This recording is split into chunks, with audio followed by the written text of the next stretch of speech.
Israel mengumumkan operasi militer skala besar ke Lebanon, operasi Arrows of Fire untuk memerangi Hizbullah. Warga Beirut pun mengungsi keluar wilayah.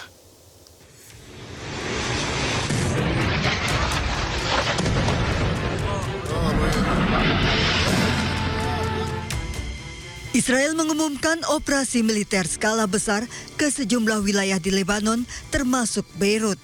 Serangan besar-besaran sudah dimulai sejak Minggu, diantaranya menargetkan Tyre. Sejak konflik berkecamuk, Israel mengabaikan gencatan senjata dan terus menyerang Lebanon. Perdana Menteri Israel Benjamin Netanyahu mengumumkan menggelar operasi militer skala besar Arrows of Fire untuk memerangi Hizbullah ke sejumlah wilayah di Lebanon, termasuk Beirut. אנחנו במלחמה עם חיזבאללה. רק בשבועות האחרונים, הלוחמים הגיבורים שלנו חיסלו למעלה מ-600 מחבלים. אני רוצה שתדעו את זה. למעלה מ-600 מחבלים. אבל אנחנו לא מורידים את הרגל מהדוושה. להפך, אמרתי ללחוץ על הדוושה עוד יותר. אנחנו נכה בהם, נכון, הם יורים עלינו רחפני סיב, יש לנו צוות מיוחד שעובד על זה, וגם את זה נפתור. בינתיים אתם מגלים חוסן, אני רוצה לברך את תושבי הצפון, חוסן שמעורר השראה אצל כולנו. אבל מה שזה מחייב אותנו עכשיו, זה להגביר את המכות, להגביר את העוצמה, אנחנו נכה אותם שוק על ירך.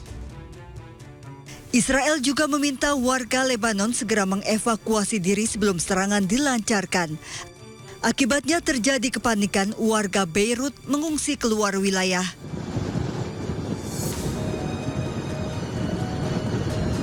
Warga berbondong-bondong naik kendaraan hingga mengakibatkan kemacetan panjang. Israel mengumumkan operasi militer pasca Amerika umumkan akan segera mencapai kesepakatan dengan Iran. Dalam upaya perundingan ini, Israel dikabarkan tak diikut-sertakan Amerika Serikat dalam pembicaraan damai dengan Iran. Namun belakangan Amerika Serikat memberikan kejutan meminta negara-negara Timur Tengah termasuk Iran dan Pakistan bergabung dalam Abraham Accords atau Perjanjian Abraham sebagai syarat damai AS-Iran. Perjanjian Abraham merupakan kesepakatan diplomatik, ekonomi dan keamanan di mediasi Amerika Serikat dengan melibatkan Israel, Uni Emirat Arab, Bahrain, Sudan, Maroko dan Kazakhstan. Tentara Israel memaksa sejumlah keluarga meninggalkan rumah mereka di Bethlehem, tepi barat Palestina. Usai dikosongkan, Israel merobohkan salah satu rumah warga Palestina di wilayah tersebut.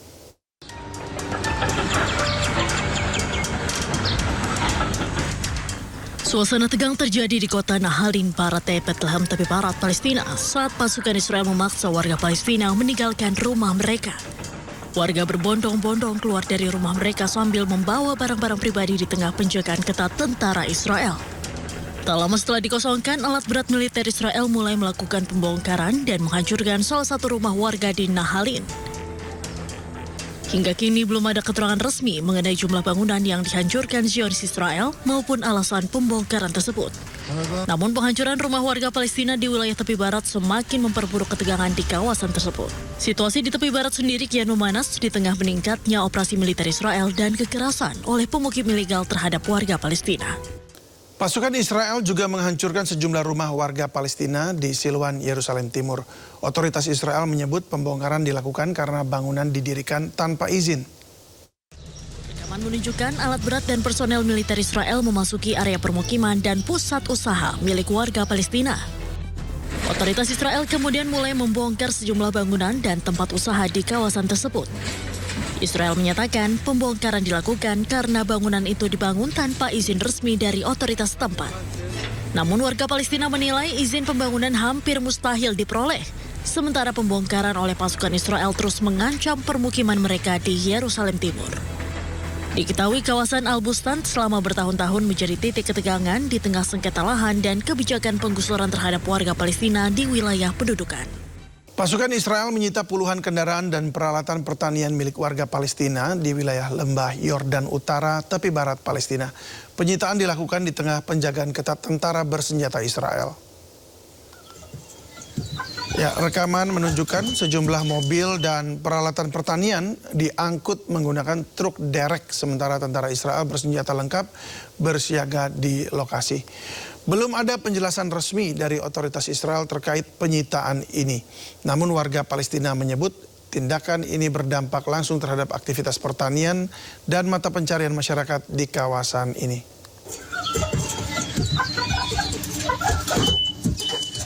Seorang warga Palestina dibebaskan setelah 2 tahun menjadi tahanan Israel. Sementara itu sekitar 9.600 warga Palestina lainnya masih ditahan Israel termasuk wanita dan anak-anak.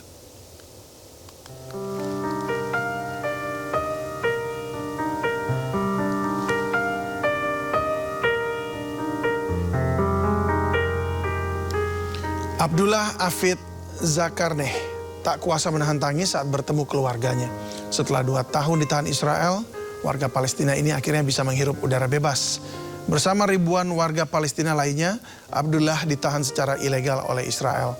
Saat dibebaskan, Abdullah nampak lebih kurus dan kelelahan. Selain itu, ia juga memiliki bekas luka di sekujur tubuh, termasuk di bagian mata. Abdullah mengaku tak menyangka bisa kembali bertemu keluarganya. Pasalnya banyak tahanan yang belum bebas setelah ditahan Israel. Pemerintah Palestina menyebut lebih dari 9.600 warga Palestina ditahan di penjara-penjara Israel, termasuk 90 wanita dan 350 anak-anak.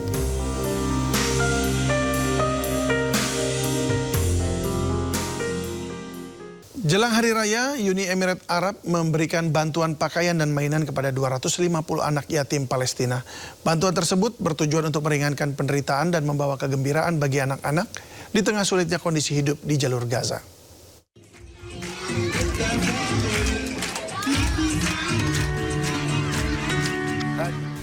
Di tengah sulitnya kondisi kemanusiaan di Gaza, Palestina, Uni Emirat Arab mengirimkan bantuan kepada 250 anak yatim piatu jelang Hari Raya Idul Adha.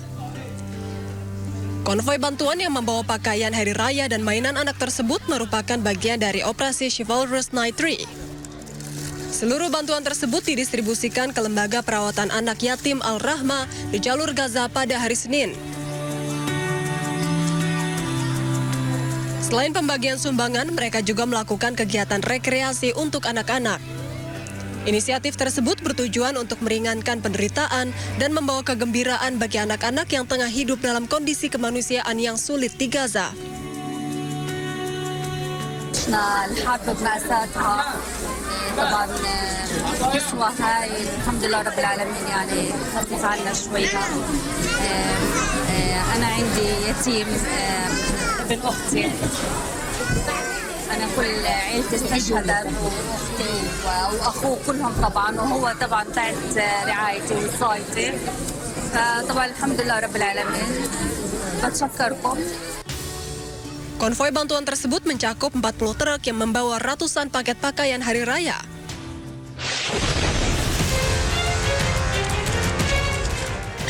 Diketahui Uni Emirat Arab meluncurkan operasi bantuan tersebut sejak 2023 untuk memberikan dukungan kemanusiaan kepada warga Palestina di jalur Gaza, menyusul pecahnya serangan Israel pada Oktober 2023.